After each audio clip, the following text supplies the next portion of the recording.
ये जीत बहुत बड़ी है। ये जश्न बेहद भव्य है। पीएम मोदी बीजेपी कार्यकर्ताओं के साथ जीत का जश्न मनाने पार्टी दफ्तर पहुंचे। कार्यकर्ताओं के सामने दिल खोलकर बात की। उनके संबोधन में पार्टी के लिए संदेश था, लेकिन पूरे भाषण के दौरान उनके निशाने पर विपक्ष रहा। चुनाव नतीजे के बाद पहली बार पार्टी कार्यकर्ताओं को संबोधित करते हुए पीएम मोदी ने कहा कि हमारे विरोधी एकजुट होकर भी उतनी सीटें नहीं जीत पाए जितनी अकेले बीजेपी ने जीती है। बीजेपी कार्यकर्ताओं ने भीषण गर्मी में जमकर पसीना बहाया, जिसका नतीजा देश और दुनिया के सामने है। एनडीए को भव्य विजय मिली है, चाहे वो अरुणाचल प्रदेश हो, आंध्र प्रदेश हो, उड़ीसा हो या फिर सिक्किम। और इन राज्यों में कांग्रेस का सुपड़ा साफ हो गया है।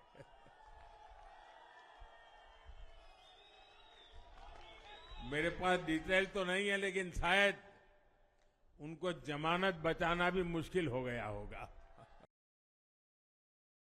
मैं देश के कोने कोने में उपस्थित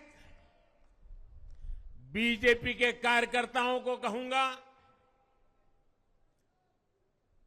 देशवासियों को कहूंगा, आपकी मेहनत,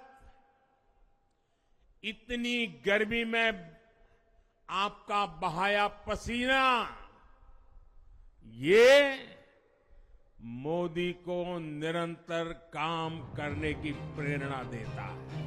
पीएम ने नतीजे को ऐतिहासिक और नतीजों के दिन को न भूलने वाला पल बताया। मां को याद करते हुए पीएम मोदी भावुक भी हो गए।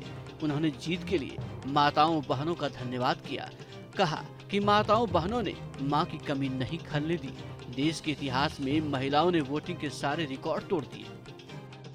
मेरी मां के जाने के बाद ये मेरा पहला चुनाव था, लेकिन सच मानिए, देश की कोटि कोटि माताओं बहनों बेटियों ने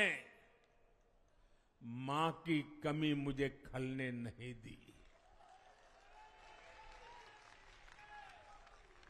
मैं पूरे देश में जहां जहां भी गया, माताओं बहनों बेटियों ने अभूतपूर्व स्नेह और आशीर्वाद दिया। वहीं पार्टी मुख्यालय में कार्यकर्ताओं को संबोधित करते हुए बीजेपी अध्यक्ष नड्डा ने इस शानदार जीत का श्रेय पीएम मोदी को दिया। कहा कि मोदी ने हमेशा आगे बढ़कर देश, पार्टी और लोगों का नेतृत्व किया है। साथ ही उन्होंने ये कहकर विपक्ष पर हल्ला बोल दिया कि कुछ सीटें जीत गए तो कह रहे हैं कि बीजेपी को हरा दिया। कुछ लोग 30-40 सीटें जीत ले तो धूम मचाने लग जाते हैं और वो भूल जाते हैं कि देश किस तरीके से मोदी जी के साथ खड़ा है। इस बात को भी हमको ध्यान में रखना। इस चुनाव की खास बात इसका एन फैक्टर रहा। ये जीत बीजेपी से ज्यादा एनडीए की है। नायडू और नीतीश बीजेपी के लिए जरूरी बन गए हैं। अब एन फैक्टर यानी नीतीश और नायडू सरकार बनाने में किंग मेकर की भूमिका में रह सकते हैं। कई सालों बाद इस बार लोगों ने मजबूत सरकार का नहीं बल्कि मजबूत विपक्ष का चुनाव किया है। संकेत साफ है, देश में साझेदारी वाली सियासत के दिन और गठबंधन वाली सरकार का दौर एक बार फिर लौट आया। इसे साध कर बीजेपी सत्ता संतुलन के खेल में राजनीति का नया अध्याय लिख सकती है।